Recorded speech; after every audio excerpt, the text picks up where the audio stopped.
Dun, dun, dun, dun, dun, dun, dun. What's up, everybody? Welcome into Doc's Daily. It is Friday, Football Friday, after round and find out Friday. You do you, Pikachu. We're here, Doc's Daily, 1 o'clock Eastern, live and in full effect. Robert hates when I say you do you, Pikachu, by the way. But I don't care. It makes him giggle just a little bit. I'm joined with Robert Ferrigno and Nick Menken from Doc Sports Expert Handicappers, as always on Fridays. Appreciate you guys stopping by. We got a little bit to talk about. We can talk about that Thursday night football. We got some a little bit college football tonight. We got a full baseball card. Some of these games do not matter for baseball. Some matter a whole hell of a lot. Playoff race is coming down to the bubble. I basically need my Tigers to win out or buy a steak. So you know, I got to hook up at Applebee's. I know Dan Campbell, so Robert, 25. Listen, we got a lot to talk about, but before we do, some housekeeping issues or things to talk about. New customers, free $60 account, docsports.com/free60. You can use this 60 on any handicapper you want, at any package you want, whatever you want, $30 each for these two. You could split it up. You can just go hog wild on one. You do you, Pikachu. Link is in the description of the video. If you haven't taken advantage of the free 60, you need to. Also, YouTube members, if you want to be a member, be a cool kid, get a members only jacket. We don't provide the jacket. You have to buy it yourself and wear it when you watch our show. But you can become a member. Levels start at $4.99 all the way up to $49.99. Link and description is in the description of the video. We did have a live Thursday night cash last night. I gave out James Cook at halftime. So boom, bomb, pang, pow on that. I felt good about that. It was plus 130 at halftime. It was like, I was itching for that. Robert, how was your Thursday night? It was good. Somebody I know had Ray Davis over yards rushing. Gave that to a bunch of my friends, actually, and they weren't too impressed with me for how that went down. But it was fine. I stayed away from last night's game. I was happy that August Young hit his 7-unit play and Vernon Croy hit his 6-unit play on the total. Just another bad beat for Strike Point Sports, though. They had the under in that game with that last field goal. Like, you would not believe what the last 3 weeks have looked like for those guys. Like, if I was ranking them last night, losing that under, that wasn't even crack the top 10, I don't think. So, yeah, so good for me. Matt Prater, former Detroit Lions, shout out. He misses a field goal in the first half and he kicks the one at the end. I had the over 50, so I was like, let's go, kick the 50, whatever, But Matt Prater, he likes a little sippy sip of the adult drink. So the joke with my degenerate friend group is, at halftime, they're just going to hand him a bottle of scotch. He'll be great in the second half. So my phone was blowing up last night with my degenerate friend group, and they were like, oh, he's sipping on some Mickey's 40 malt liquor right now. He's going to kick everything in the second half. Nick Menken, how was your Thursday night? It was okay. I hit a teaser that I gave away on the football release party yesterday. I actually took that Robert a 6-point tease with Miami and the over. Nice. That was an easy cash there, but my 7-unit, Robert said it in the beginning. I had Ray Davis over 23.5 rushing yards. He didn't even get a snap at running back, just a bad play on my behalf there. But we picked it up with Coleman, his receptions there. So we cashed our lower unit play. And we got a smaller volume card here today, but this weekend's massive. We have CFL tomorrow, top play. We have a 3-pack in college football, and then obviously baseball and WNBA.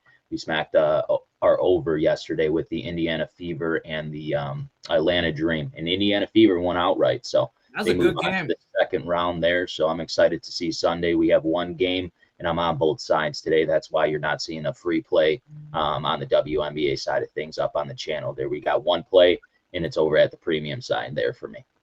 Lots and lots of free picks, coverage, information at the channel. I know I sound like a broken record, but we are trying to cover every game all the time for football on a weekly basis, plus information that you get out of the football release party. What are the odds is in about 55 minutes with Robert and Raphael. There's a lot of good information in that show. Betting Outside the Box, 6 o'clock Eastern. That's more of a funzy show, okay? I don't know what to tell you. We'll give out some free picks, but if you want to have a good time, stop by. But a lot of information on the channel. So that's why you hit the bell. Ring the bell for notifications.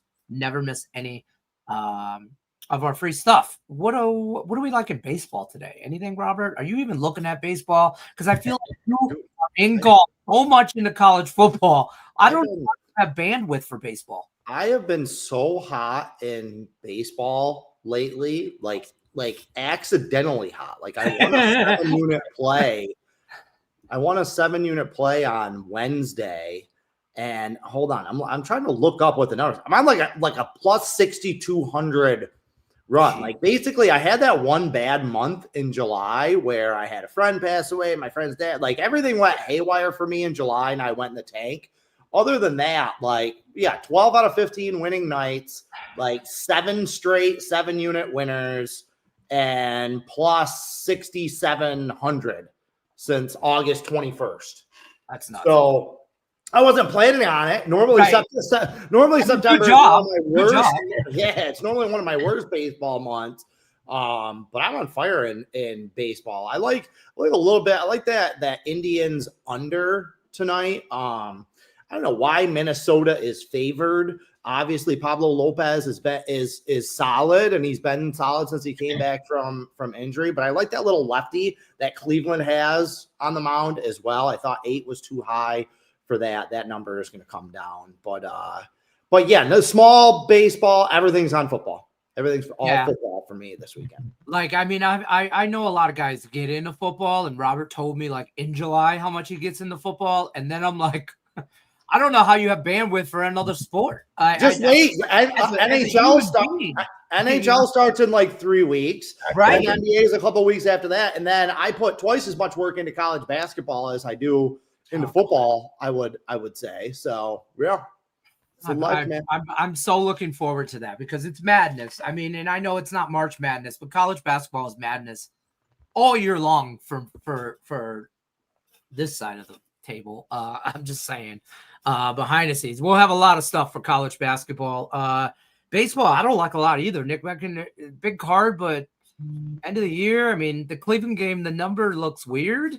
I mean, how do you not bet Cleveland? But yeah, I mean, the value running a train.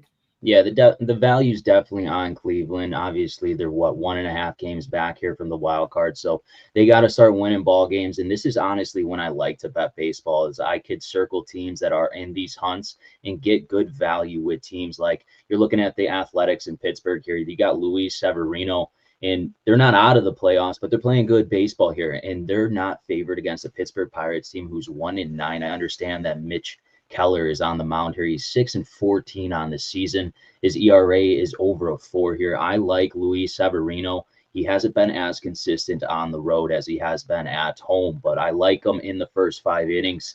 You're getting plus value here with an Athletics team who continues to produce runs at the plate. So I'm taking the Athletics here. I think all the values on the Athletics, even though they're on the road. And even on the road, they're playing a lot better than they do at home. So I like the Athletics here to get off to a hot start against Pittsburgh. Hey, real quick, shout out the Sacramento Athletics or Athletic Athletics, because I've made money on you this year. We're coming to that point in the year where we're going to start tipping our caps to the teams we made money on. And I think the value was there a lot. A team that everybody remembers last year from Oakland or the Athletics, and they were the Rockies last year, right? They were just horrible. They're not this year. And I can't wait for playoff baseball next year in Sacramento.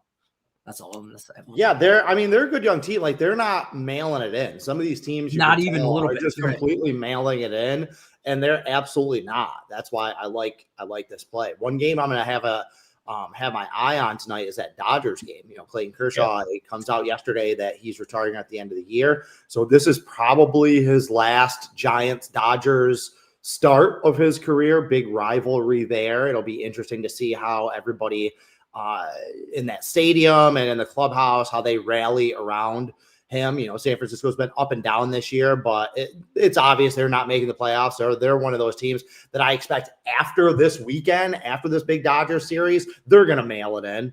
I don't see them really playing hard next week. So they'll max out in this series, and then they'll be a good team to bet against next week. Yeah, Dodgers after this series go on the road to Arizona and then Seattle. Kershaw, I mean, that brings up a good point. I just thought of this. Does that affect how you approach Dodgers in the playoffs? Like, I mean, are they playing for Kershaw's last thing? You know, I mean, is that a thing? No, baseball is like, I feel like there's the least amount of control for the best players in baseball. Okay. Right? Like in an NBA game, if it's somebody is going out, like you can raise your level of play and have it have a direct impact. Same thing with football with a quarterback or something like that. Baseball, you can want it as much as you want, but you don't get to who gets to go up to the plate with runners in scoring position and two outs in a big spot. So no, they're trying to win a championship because they want to win a championship, but there's nothing that they're going to be able to do to like send him out. Out. I mean, yeah, he's only by the way, don't parlay Scott B. Scott B over in the comment section. Don't parlay, bud. Come on, you're better than that. You know, he's trying to sprinkle on the Reds game. You're going to a Reds game today, aren't you, Scott B? He messaged me on Twitter. I got to give him his number. He messaged me his cell number. He's like, give it to Craig Traffic. I'll catch him at Skyline Chili downtown. Nice.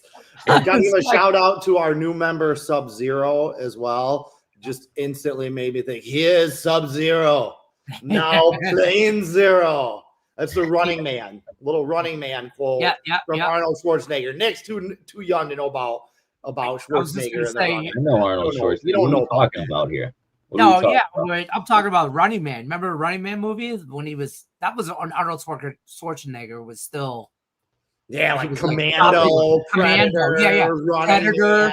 Like before he made his turn with like Twins and Kindergarten Cop and all that stuff. First of all, Twins was a very underrated movie. Super underrated. Do yourself a favor and watch The Running Man, Nick. I will. The first one, The Running Man, not the first one, not the new one with there's a new one like 5 years. No. Stupid. All right, Running Man. All right, now I got a good movie to watch. Put it on your list, people. There you go. Can you trust Mizorowski's arm late in the season? That's going to be a good game, and I think Scott B had the run line on the Minnesota or the Milwaukee Brewers here. I would just be very careful on the run line. That total's sitting at 7.5, and Sonny Gray's been dominant at home for the St. Louis Cardinals. So that's only my concern. Can these Brewers get to Sonny Gray here early? I would just be cautious with that. I think the value is on the Milwaukee Brewers here on the money line, though. Strike Point Sports has their 8-unit game of the year in this game. I know which side they're on, so I am not going to talk about this game, but that is the question, Jack, and they very definitively answered that with their pick in this game. So that's all I'm going to say about that. Nostalgia Man asked about Braves and Tigers. I mean, look, again, plug your ears, close your eyes, Lenny. Sorry. But you got to just bet against the Tigers right now. They're not good. They haven't been good in months. They've been a below 500 team for the last 3 months. They ran out to a really hot start to the season, and they're in the most pathetic division in baseball, so nobody has been able to put any pressure on them until now, but they're just not playing good baseball. And the Braves, for all their issues, they've won 8 straight. I mean, and they're hitting the ball a ton. Like, they're scoring a ton of runs right now. I don't know. The Braves I can't wait to hear the dissection of what went wrong with the Braves season, because they've been really bad all year too. But right now they're not playing like it. Right now they're playing like the team that we kind of expected them to be this whole year. They know Charlie Morton very well from his time there. And everything here is pointing Braves to me. I'm on the over. That's where I'm at in all Tigers games. And it's strictly based on the opposing team scoring a lot of runs. Nick mentioned that the Guardians are 1.5 games out of wild card. They ain't thinking about wild card. They're only 3.5 behind the Tigers, and they still have to play the Tigers 3 times. And the Tigers they got 3 against Atlanta at home, and then they go on the road to Cleveland for 3, and then on the road to the Red Sox to finish the year. So not great. I mean, Not great. You know, and can Cleveland keep the how do the Guardians Cleveland keep the pace? I mean, screw the wild card. At this point, the Tigers are hoping to slip in the wild card. Okay. I mean, I'm not lying. This is why baseball, this is why baseball, you gotta love baseball. This is why you gotta love baseball. Is last year at this moment, I was on cloud 9. They had like a 1% chance to make the playoffs. They went on an incredible run the last 2 months, squeaked into the playoffs, won a playoff series. It was like, oh my God, it was 1984 all over again. Chet Lemon's running around. Lou Whitaker's high-fiving Alan Trammell. Everybody's great. Cats and dogs are making out. It's all pie and sky, right? This year, everybody hates everybody. Dogs and cats are fighting, ups and downs, raining in the desert, hell on earth. I don't know what's going on. It's the polar opposite ends. Welcome to Tiger baseball. Just wait if they make the playoffs. Just wait if they do complete the if they don't make a playoffs. This is coming from Mets guy who I've seen this movie before. I'm intimately familiar with all of your emotions right now as a Mets fan. And frankly, they're barely holding on to their playoff positioning. Like they could absolutely collapse too. So Arizona's right behind them. Arizona's playing real good baseball.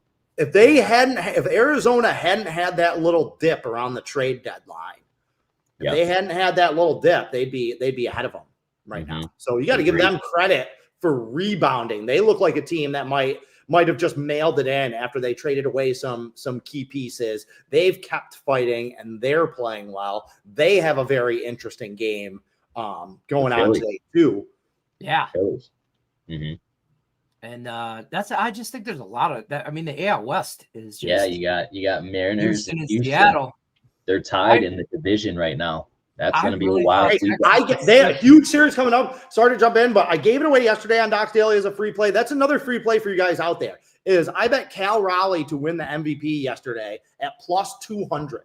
Okay. Everyone is just assuming that Aaron Judge is going to be the MVP. I think there's some Yankees fatigue. There might even be some Aaron Judge fatigue. If Cal Raleigh has a big weekend this weekend with all eyes on them in that huge series with Houston for the division, he could have that. They talk in college football about guys have to have a Heisman moment. Cal Raleigh could have his MVP moment this weekend. If he belts 2 more home runs, if he gets to 60 home runs or crosses that threshold or even breaks Aaron Judge's record as a catcher, guy's going to be the MVP. Catcher. And you're getting 2-1. I could not believe that those were the odds, and it was plus 200 yesterday. So that's an absolute must bet at plus money. I would take Cal Raleigh right now to win the American League MVP. We talk about value all the time, and there's a lot of value there. And you again, when the people that vote on this stuff, it plays into a fact that this guy's a catcher. Yeah. He's a catcher. Okay, that's like Pudge Rodriguez on steroids. I mean, this guy's nuts. Nostalgia man, thank you. You called me out on my error. You're 100% right. They haven't won 8 straight. They've won 5 straight, but they've scored 39 runs in those 5 games. So they're averaging almost 8 runs a game. I didn't have the exact number, so I do apologize, but makes no difference. Like the Braves are playing well. I know it was only the Nationals, so it's not that they won the games. It's the fact that they're hitting the ball, that they're scoring 8 runs a game.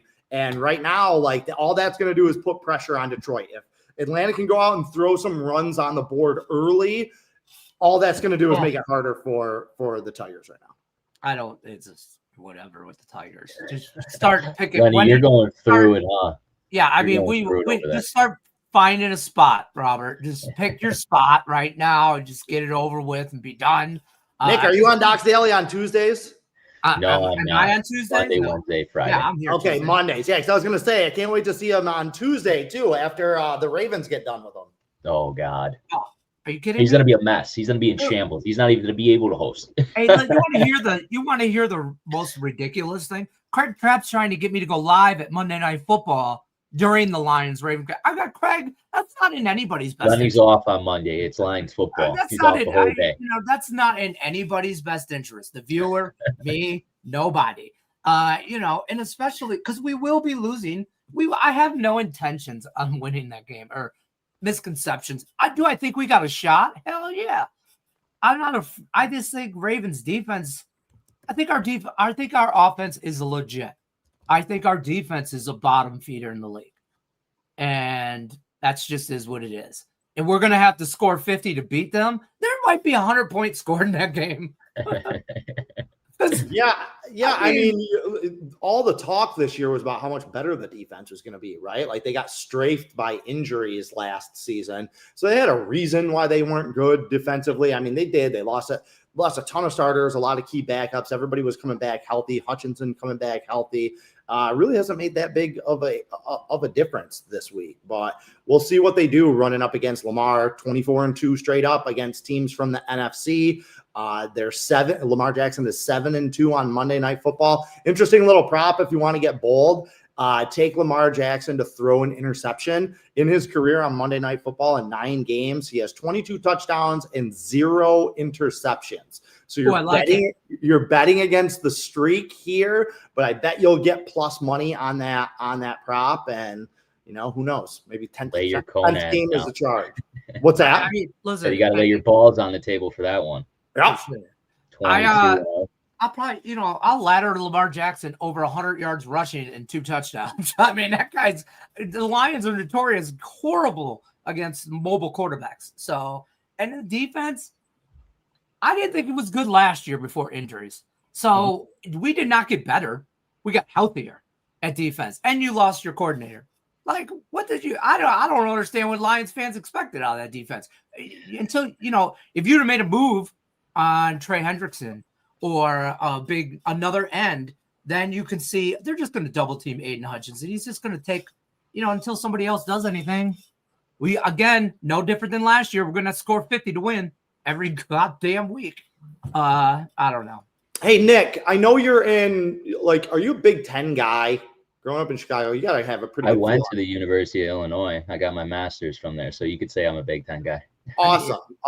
Well, that's what I was leading. What do you think about that game, that Illinois-Indiana game? I mean, I got to be a homer, and I got to take the points with Illinois. I have to do it. What I'm seeing out of that quarterback, and he solidified himself. This is his 3rd year. I think it's great coaching as well. I forget the head coach's name there for Illinois, but yep, he's a great coach. But we'll see. I mean, Indiana, this is going to be a test. That's why it wasn't on my card. I'm going to sit back and watch this game. Obviously, it's a big time game here. So I'm going to be a homer. I'm going to ride with the points with Illinois. I'm hearing a lot of people on Indiana here at home, but I think we'll put up a good fight. I have seen some people with some major moves on Illinois, actually.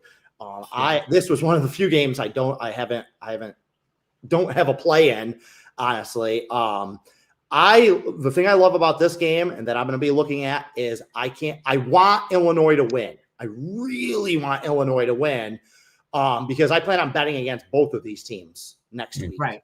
So this isn't the situation for me. I feel like we're set up really well for next week. Illinois is hosting USC next weekend. If they win this game, I think we're going to get a juicy number on a USC team that I just think is more talented than Illinois. And if Indiana wins, they got to go to Iowa next weekend. So that's letdown city all over it for Indiana. So, I think that's going to be an entertaining one. But regardless, I think we're going to get set up well to bet against the winner next weekend. What about Michigan, Nebraska? You got any feel on that? I like Nebraska. I'm on Nebraska. I know it's probably, the other way of the herd because Michigan with Underwood obviously going into town. I wouldn't be surprised if Michigan sets the tone in their run game with Underwood there, but I'm all over Nebraska here. If you ever been to Lincoln, Nebraska, I know Tony talks about it, but there's nothing in Lincoln, Nebraska besides the Cornhuskers here. That stadium's going to be packed up. And Nebraska's been playing good. I won't say great, and I'll put the Michigan quarterback ahead of the Nebraska quarterback there, but they have the edge. Michigan does, but we'll see. Another big time game. But I lean towards Nebraska Cornhuskers here at home. Yeah, Underwood's a real deal. Like that kid's an athletic freak. He is absolutely no joke, but he didn't play well at Oklahoma. He's still a first-year starter going on the road. I bet on Oklahoma over Michigan in that game. That was a big play for me a couple weeks ago, and I'm going back to the well. He's got to prove it on the road to me. Yeah. You know what I mean? Like, to your point, like, my thing about going into Oklahoma is, like, you're going to Norman, you got 85,000 fans. It was a night game. It was a prime time. Like, he has never played in a game like that in his life. Same kind of thing this week. Like, he's only 18 years old too, right? Right. I mean, that's young. Now that is young, folks. Yeah. And this is a Super Nebraska Bowl. made a teaser for me. Nebraska was just an automatic shot right in there for a teaser. I don't want nothing to do really with this side. I actually kind of lean under for a total. I think they're going to run the ball, both teams. I like Raiola. I like that kid. Yes. Really but I like his dad for, he's got Lions ties, so of course I like him. But the growth man, Patrick Mahomes, as we call him. He's a junior. Yeah, he's junior Patrick. Patrick Junior. Feels like a Super Bowl game. It feels like a Super Bowl game for Nebraska, right? Yeah, like they were a team, everybody was on Matt Rule. Matt Rule year 3. Matt Rule year 3. This is Nebraska's breakout year. If anything is going to happen for all those people to be right about their predictions at the beginning of the season about Nebraska, they got to win this game. I think that they are going to be focused on that game. I was a little bit surprised to see them as the underdogs in this game. And don't get caught up over what Michigan did last week and even Underwood. They won 63-3, but you got to have a little bit of context. Their head coach, Sherrell Moore, got suspended, remnants of that Harbaugh stuff, right? So one of their assistant coaches, Biff Poggi, if that name sounds familiar, he is like a billionaire guy, super wealthy. He basically started the program at Charlotte. He bankrolled that. He was the head coach, big fat slob. He wears like cut off t-shirts with like the arms cut off on the sideline of Charlotte, and he'd stomp around. Well, he is the interim head coach, right? So he took his chance last week. He saw an overmatched opponent. And instead of working in some of the young guys in the second half, like, no, they left their starters in and they beat the piss out of them. Like they ran that up. So, that has nothing to do with like them playing hard under Poggi and them like trending in the right direction. Like he's a pud. Like this guy is a pud. And I think that that's one of the massive advantages that people aren't talking about is like the head coaching mismatch. You got Matt Rule over here and you got Biff friggin' Poggi over here. Like, no, like I said, I'm a little surprised that Michigan was favored in this game.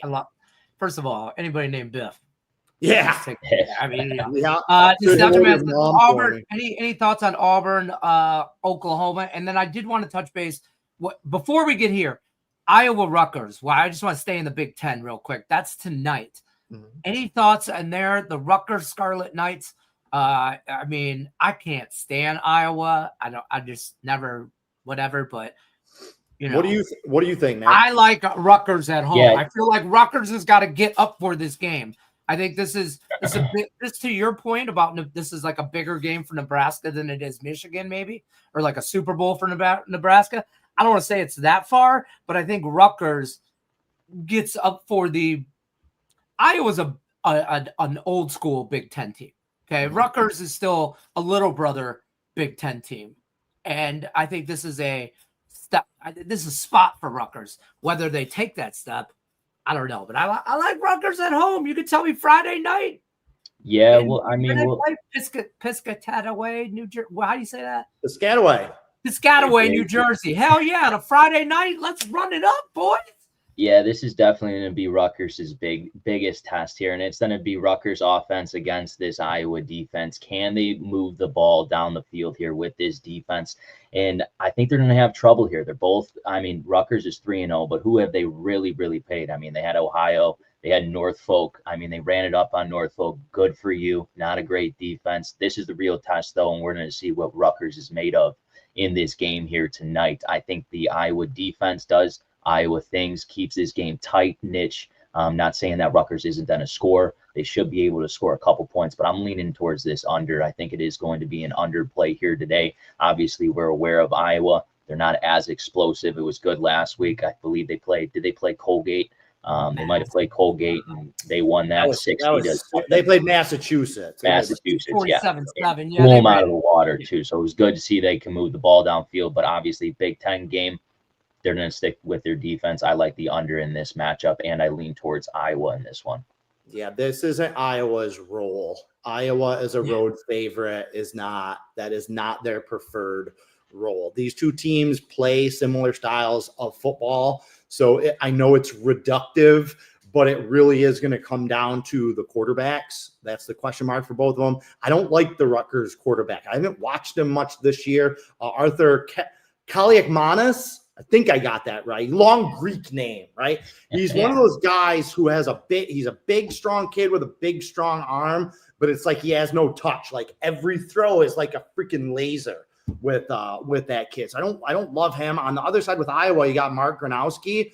I thought he played well against Iowa State, not well enough. He was the transfer from North Dakota State that won a couple national championships there. He's the best quarterback that Iowa's had in a few years here. It really is going to be about which one of those two plays better, because other than that, not a lot of dissimilarities in talent, in style. They're both about defense. They're both about running the game, both about not turning the ball over.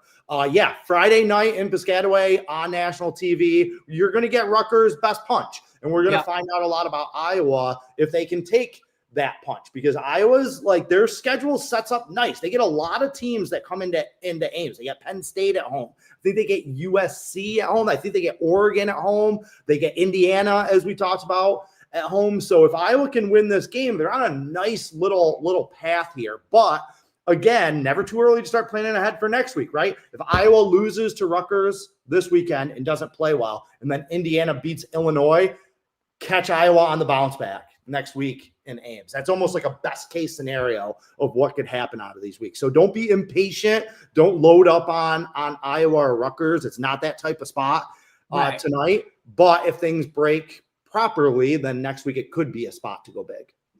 I like that. Well said. Well said, Robert. Damn. I have my moments, man. I think it. And it like as a hidden gem. That was good. So I might have to clip that, folks. Look for that on your Insta, Twitter, or Facebook. Yeah, don't tell anybody. Don't tell anybody, because then everybody's going to bet it. Yeah, don't do it. Last question. Get in on. Well, he had asked about Auburn, Oklahoma. Yes. You got anything there, Nick? I mean, I would lean towards Memphis, and I think we briefly talked about it, and you might have talked about it on the football party. Arkansas has, I believe, who is it next week? Notre Dame. Notre Dame. So this is what I like to call like a little sandwich spot here for the Memphis Tigers. And I would even see them. Obviously, I think this game goes over. I think both offenses could score the ball here, but I lean towards that plus 7.5. And I would sprinkle some on this money line here for Memphis. This is a game that they're going to get up. The SEC coming into Memphis here, playing them at home. This is their Super Bowl here for the regular season. I guarantee you they had this one circled up. They're going to be hyped up for it. The crowd's going to be with them. So I would not be surprised if we see an upset here by Memphis, but I would take those points.